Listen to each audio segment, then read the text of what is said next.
y volver de la actualidad al pasado, de los temas políticos, económicos del presente, a los antecedentes y las raíces en la historia.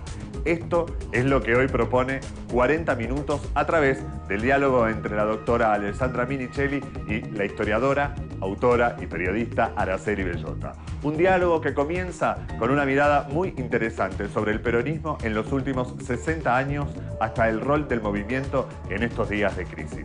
Bienvenidos una vez más a 40 Minutos.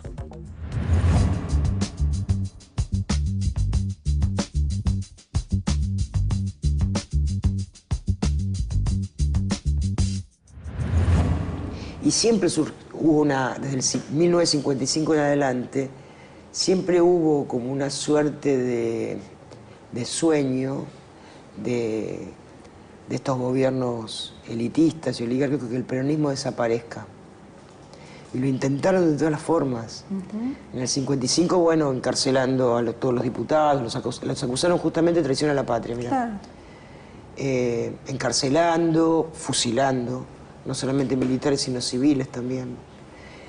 No les dio cierto, porque en verdad surgió la resistencia peronista. Es muy difícil matar a que las se ideas. organizó y resistió. Entonces después vino Frondizi, que hizo, combinó la represión con el plan Conintes, encarcelando y poniendo a los militares, sobre todo sobre los sindicatos, ¿no? y las fábricas y demás. Pero además empezó a intentar una cosa, como una suerte de asimilar a ese peronismo al sistema. Entonces, ¿qué hacían? Empezaban a ofrecer cursos a los dirigentes sindicales en Estados Unidos y a los sindicatos más dóciles. Cualquier parecido con la realidad es mera coincidencia, ¿no? Y a los sindicatos más dóciles les daban planes de viviendas manejados por el sindicato. Los querían convertir en capitalistas a como dé lugar. Tampoco dio cierto. Surgió la CGT de los argentinos, bueno, Onganía. Pero además vos fíjate que todas las crisis políticas eran en torno de qué actitud tomaban los otros respecto del peronismo. Por ejemplo, producía la llamada Revolución Libertadora, la Unión Cívica Radical se divide en la Unión Cívica Radical Intransigente y la del pueblo. UCRI ¿Cuál era la diferencia? Que la UCRI, la de Frondizi, creía que tenía que dialogar con el peronismo. En cambio, la del pueblo de Balbín, no. Bueno, obviamente Frondizi llega a la presidencia por un acuerdo con Perón, que después no cumple nada de lo que había prometido, pero bueno. Pero con Perón proscripto, si no, no llega. Bueno. Después de eso surge la crisis en el ejército, azules y colorados. ¿Cuál era la diferencia entre ellos? Que los azules creían que había que integrar de alguna manera el peronismo y que los colorados decían que había que desaparecerlo. Ganan los azules. Onganía. Sí. ¿Qué hace Onganía? Onganía asume con sindicalistas en la Asunción, que eran los que hoy llamarían dialoguistas. Todo el tema de Bandor, el peronismo sin Perón, digamos, ¿no? Y tampoco dio cierto. Perón volvió, se murió. Estábamos llegando al 50% de la distribución de la riqueza cuando se el golpe a Isabel. Claro. Bueno, ahí vino, arrasó con todo. Bueno, tienen que desaparecer. Claro. 30.000 desaparecidos, exiliados, bueno, todo lo que vimos. No dio cierto. En el 83 vuelve Alfonsín, la democracia, ¿no? Alfonsín intenta, ¿te acordás que era el tercer movimiento histórico? Sí. Una suerte de transversalidad de entonces. No puede. El peronismo resurge del llano, había perdido por primera vez en su vida elecciones por el voto y no puede, surge la renovación con Cafiero. Y en el 87 vuelve a ganar la provincia de Buenos Aires. Y en el 89 gana la presidencia de la Nación, lástima que con un caballo de Troya. Claro. Pero esa elección se ganó con un discurso peronista. Era salariazo y revolución productiva. Después obviamente no fue, ¿no? Y todo eso termina en la crisis del 2001. Y otra vez es el peronismo el que viene a sacar las papas del fuego. Yo siempre digo, el peronismo es un movimiento político que nació para restaurar. Sí, un rescate, siempre nació para restaurar la desgracia de la década infame, ¿no? En el 43. Claro. Después tiene que volver a restaurar las desgracias del 55 al 73. Después viene en el 89 a restaurar la hiperinflación y aquel desaguisado. Lástima que con, insisto, con recetas neoliberales y fue una suerte de caballo de Troya. Y vos sabés que yo creo que ahí se habían calmado un poco con la desaparición del peronismo, porque creyeron que había desaparecido. Sí, claro, estaban convencidos. Porque lo habían podido de adentro. Y no fue así. Y tiene que volver para arreglar justamente los desaguisados del 89 al 2001 con las políticas neoliberales. Y ahora vamos de nuevo. Y se ganó con una construcción engañosa, porque si vos te acordás el discurso o el debate Scioli-Macri, que muy mentiroso, la verdad que el planteo que traía el presidente Macri era rediseñar políticas públicas, replanteo de políticas públicas, ir para adelante en ese camino en el que se estaba. No era destruir todo lo arreglar hecho. Lo malo. No era ni destruir todo lo hecho, ni encarcelar a los ejecutores de las políticas públicas o de las acciones de gobierno. Pero por eso digo, en definitiva, siguen soñando hoy con que el peronismo desaparezca. Entonces, hoy hablan de un peronismo dialoguista, dicen unos, otros hablan de un peronismo reciclado. Y además no sé si se trata solamente del peronismo, sí se trata de un pensamiento nacional y popular que tenga una mirada diferente. Sí, un del movimiento país, social nacional, claramente. Esto es. Sí, bueno, eso fue reflejado por el peronismo, pero es un movimiento social nacional. Y eso no va a desaparecer, lamentablemente, claro, aunque encarcelen, aunque proscriban, aunque copen los medios de comunicación, aunque distorsionen los discursos y demás. Se puede un tiempo, pero no mucho más, porque en algún momento va a suceder que o se rectifica esta política o explota porque la gente no va a poder seguir pagando, no va a poder vivir. ¿Cómo vivir sin trabajo? Claro. ¿Cómo vivir sin trabajo y con estos servicios públicos cada vez? Además los despidos son continuados todo el tiempo y no paran y no paran. Y bueno, sin duda en algún momento se va a tener que venir a restaurar esto también, y va a suceder. Solo que, claro, uno querría, como dijo, creo que fue la vicepresidenta, ¿no?, que dijo que la historia debería conmemorar hechos del futuro. Ay, sí, qué barbaridad tan terrible, o sea, bueno, no entender la historia. En ese punto me encantaría que sucediera. En ese punto me encantaría que se sucediera, ¿no?, que pudiéramos ver el futuro para ver. Pero lamentablemente no se puede. Yo en ese momento dije, voy a cambiar de oficio. De historiadora voy a pasar a ser astróloga o... Sí, claro, vidente. Vidente. Entonces voy a escribir horóscopo, porque seguramente voy a ganar más plata que con mis libros, pero en realidad te va a ir bien, porque como todo es tan cíclico, lamentablemente... El tema es que, claro, el tema es que la historia, lamentablemente, te explica, pero no te trae la solución. Ojalá viniera en el combo, pero no viene eso. Las soluciones hay que pensarlas en el presente, ¿no?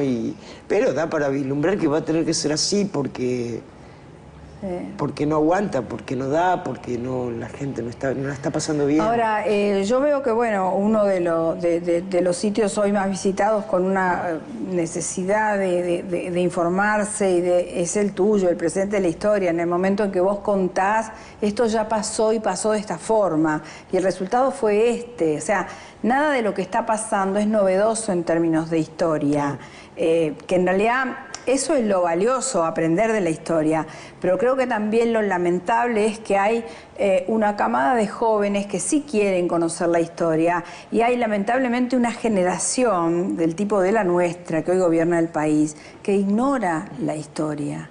Entonces, es más, no le interesa, es más, la descalifica, es más, en muchísimos discursos comete errores groserísimos vinculados a la historia. Entonces, es como muy difícil, estamos en un momento muy difícil. Es que la historia no lo favorece. Claro, bueno, la historia... Por eso no lo quieren recordar. Claro. No lo favorece. No la han olvidado, sucede que no quieren recordarla, es así. Y además confunde, digo, si vos decís que a San Martín lo trajo Rivadavia... Claro. Que fue el principal enemigo de San Martín. Claro. ¿Y por qué fue el principal enemigo de San Martín? Porque se negó a que Buenos Aires apoyara las campañas libertadoras. ¿Y por qué se negó a eso? Y porque le interesaba Buenos Aires y sus alrededores y no mucho más. Y nada más, el puerto y la aduana. Esa era la manera de negociar con los ingleses. Sí, claro, de salir de sacar la materia prima. Y después los demás que se embromen, digamos. Sí. Bueno, es una forma de distorsionar la historia y confundir. Claro. Además que Rivadavia se murió 5 años antes que San Martín, ¿no? Claro, nunca podía haberlos traído. Y no, pero digo, esto es una forma de distorsionar para no tener ese ese testigo, porque en definitiva la historia es un testigo. Es un testigo, ¿no? claro. Mudo, de qué lugares se ocuparon y además, como en lo básico el conflicto es el mismo. Un país para pocos, un país para la mayor cantidad de gente posible, digamos, no tiene otra...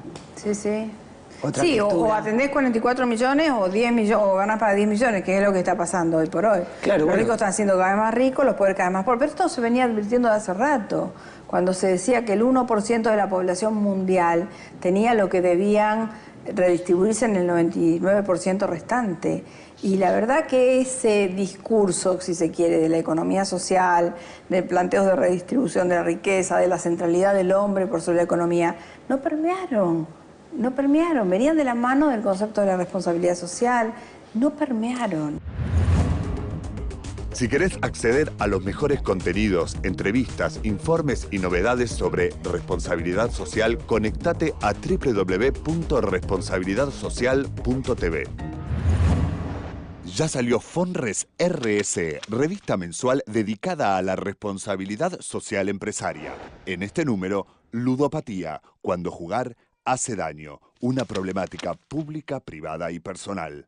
Con la editorial de la doctora Alessandra Minichelli, Morder el anzuelo, qué son y para qué se usan los trolls, y mitos y realidades sobre un tema muy actual, ecocidio. Además, como siempre, la mejor información sobre contenidos socialmente responsables. Fonres RS. Conseguila en nuestra página web www.fonres.com y recibila de manera gratuita todos los meses en tu mail. Araceli Bellota recorre permanentemente el país ofreciendo charlas en las que vincula la actualidad política, social y económica con momentos y procesos de nuestra historia. La acompañamos en uno de estos encuentros y extractamos su reflexión sobre distintos modelos y visiones de país. Que la pregunta es qué país queremos o qué país quiero o qué... Y en verdad, bueno, yo lo que quiero es un país para todos y todas. Quiero un país para la mayoría de los habitantes de este suelo bendito. Y en verdad, bueno, desde mi aporte a la militancia y al pensamiento, bueno, es mi conocimiento de la historia. Desde ahí entiendo que puedo aportar lo mejor posible a la construcción colectiva. Y la verdad que esto de un país para la mayor cantidad de personas posible es la vieja discusión de la historia argentina, no es nada nuevo. Digo, arrancó en 1810, cuando le piden a Mariano Moreno que haga el plan de operaciones, famoso, que, entre paréntesis, estuvo perdido durante muchos años porque Mitre dijo que se había perdido.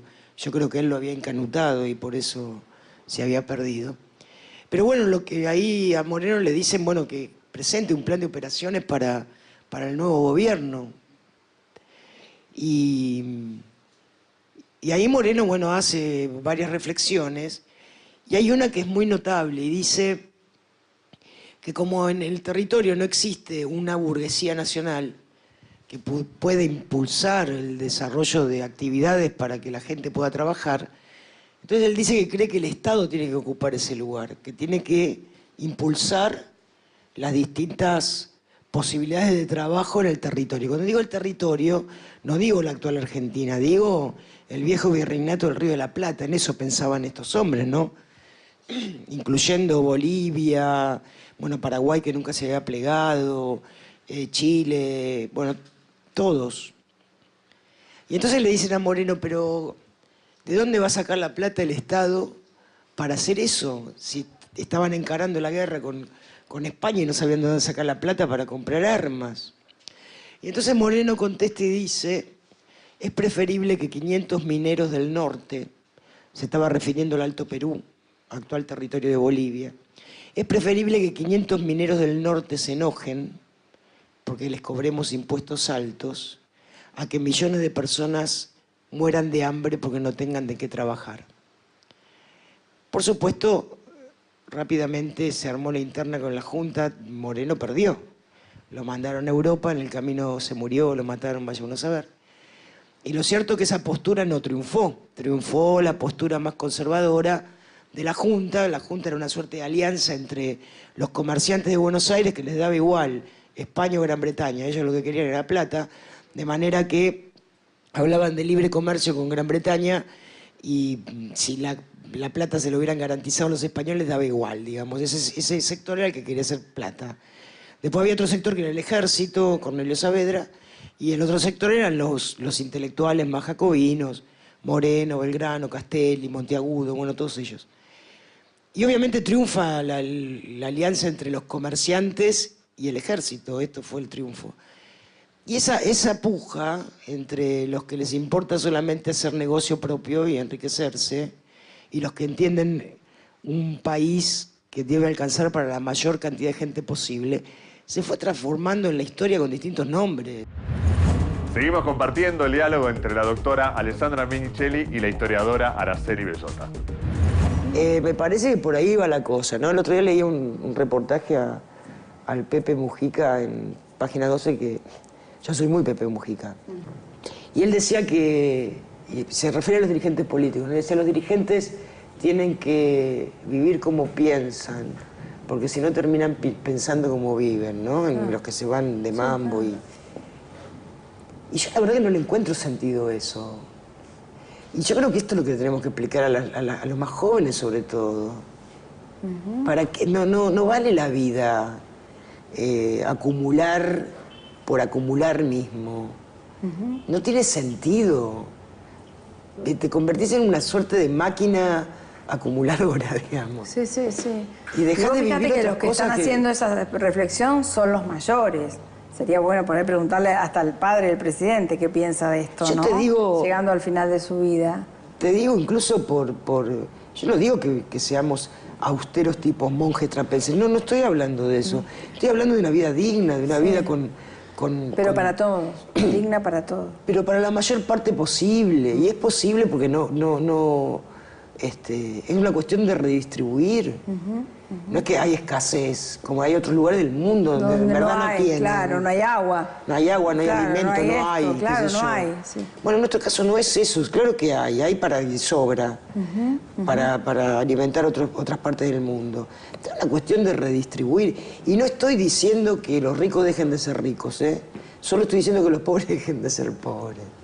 Entonces, nada, entiendo que debo aportar desde lo que sé, y lo que yo sé es la historia, y entonces, bueno, he decidido que donde me llaman voy, porque creo que es lo que debo hacer, y es el mejor aporte que puedo hacer, eso, y bueno, el presente de la historia, y debería retomar mi escritura, que estuvo suspendida en los tiempos que fui funcionaria pública. Yo me dediqué a la función pública, como debía ser. Bueno, pero ahora te toca también escribir como parte de la historia esto de las cartas entre Aranguren y Devido, que son un lindo desafío, porque ahí te muestra claramente cuál es el pensamiento en materia energética de uno que piensa desde el liberalismo, desde el libre mercado, desde la conveniencia solo económica, desde la codicia, desde una empresa extranjera privada en territorio nacional, a un funcionario con pensamiento social nacional. Es muy importante, porque atrás de eso hay que contar muchas cosas. Claro, eso hay que hacerlo por dos razones. Una, para poder ponerlo en contexto histórico, para que se entienda de dónde viene esto. Sí, claro. De esto de Moreno que te hablaba antes. Sí, claro. Mariano Moreno. Y después, para entender el presente, obviamente, pero la otra razón es para que quede testimonio para quienes vayan a escribir la historia en el futuro. Claro. Yo siempre pienso mucho en eso como claro. investigadora, ¿no? Claro, claro. Sobre todo mirando los medios. ¿Qué dejás para ver qué se recoge? Porque hoy es un momento muy convulsionado en ese sentido. Claro. Los medios de comunicación no sirven como datos históricos. Pero por eso digo, porque hay manipulación. Hubo siempre, ¿no? Sí, por ejemplo, qué sé yo, cuando yo investigaba a Sarmiento por Aurelia Vélez, bueno, sabía que el Nacional era de Vélez. Por lo tanto, ahí no buscaba mucha cosa porque no iban a hablar mal de Vélez. Entonces buscaba el Tribuno, que era el opositor, digamos. Lo que pasa es que ahora hay como mayoría de un lado y poquitos del otro, pero esas cosas hay que escribirlas, por eso es importante la cantidad de libros que van saliendo, analizando este presente. Sí, que no pueden salir en los medios de comunicación, que es el archivo histórico por excelencia. Pero hay que hacerlo porque... Claro que sí. Porque hay que dejar testimonio de lo que está sucediendo, ¿no? Porque va a venir un historiador dentro de 100 años. Sí, a contar qué pasó en este momento. Y entonces cómo se llegó a esto también, ¿no? Porque eso es también parte de la historia. Absolutamente. Cómo se llegó a esta situación que va a tener que... Se va a poner en discusión el momento político puntual en el que se llegó a esta situación. Y vas a ver que los presos de hoy van a ser los héroes de mañana. Y la historia, por suerte, lo rescata. Sí, yo creo que sí. En realidad, presos no, yo creo que son prisioneros a propósito porque molestan. Bueno, están por eso. A la sombra porque molestan. Y hay que mantenerlos a la sombra y espero que solo sea a la sombra. Uno se pregunta por qué tantos personajes de nuestra historia terminaron muriéndose o yéndose del país, ¿no? Por esto, porque si no eran prisioneros. Claro. Ahora, esto lo habíamos cortado. Esto se había cortado. Desde el regreso a la democracia no había vuelto a suceder. Y la verdad que es además de la injusticia y todo lo demás, es un enorme retroceso como país, ¿no? No, es una pérdida fabulosa. Es una pérdida fabulosa porque te privan de poder contar por qué hacías lo que hacías, por qué estás preso. Estás preso porque estabas llevando adelante una política totalmente antitética con esto. Lo que sería interesante es que no se naturalice. Claro. Bueno, Araceli, la verdad que esto que empezó como que íbamos a hablar de la responsabilidad social en la información y en la comunicación terminó en un diálogo un poco más íntimo, en un montón de reflexiones vinculadas a lo que está pasando, como con finales muy abiertos también, ¿no? Porque no sabemos de qué forma va a permear cada uno de estos razonamientos o de estas reflexiones en el imaginario de cada una de las personas que nos están escuchando, de qué forma lo van a recibir, hasta dónde tienen otro bombardeo de información, por otro lado, hasta dónde la posverdad en definitiva va a modificar este cambio cultural, el cambio de sentido común, hasta dónde todo esto que, como Perón decía también, la visera más sensible del hombre es el bolsillo, hasta dónde realmente va a seguir siendo la visera más sensible como para decir, bueno, hay que ponerle un límite a esto porque no tiene justificativo. A ver, me parece que hemos reflexionado sobre un montón de cosas que ahora estamos trasladándole a todos los que son nuestros televidentes, como para que quede en cabeza de ellos esta reflexión de lo que se hizo, esta discusión que tiene que empezar a darse en cada una de las casas. Y la verdad que desde este lugar te recontra agradezco que hayas venido, aunque hayamos sido muy críticas para con nuestra generación. Sí, verdad, también, ¿no? Pero bueno, nada, creo que está bien que yo a los que nos están mirando les diría, piensen cómo quieren que vivan sus hijos, ¿no? Uno para los hijos de uno quiere lo mejor. Y bueno, solo eso, piensen cómo quieren que vivan sus hijos y si... Y si es este el país que está... Y si es este el país y si en un sistema donde la injusticia prima es lo mejor para ellos, ¿no? Así, bueno, gracias Araceli, como cada vez que te veo me encanta charlar con vos. Muchas gracias. Muchas gracias.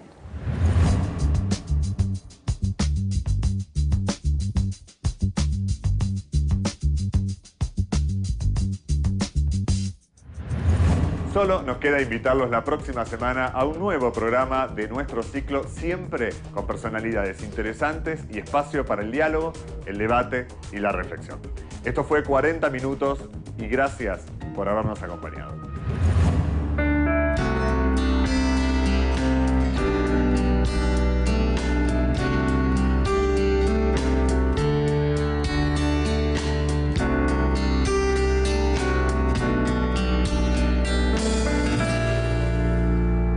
El tiempo fue pasando y nos fuimos conociendo.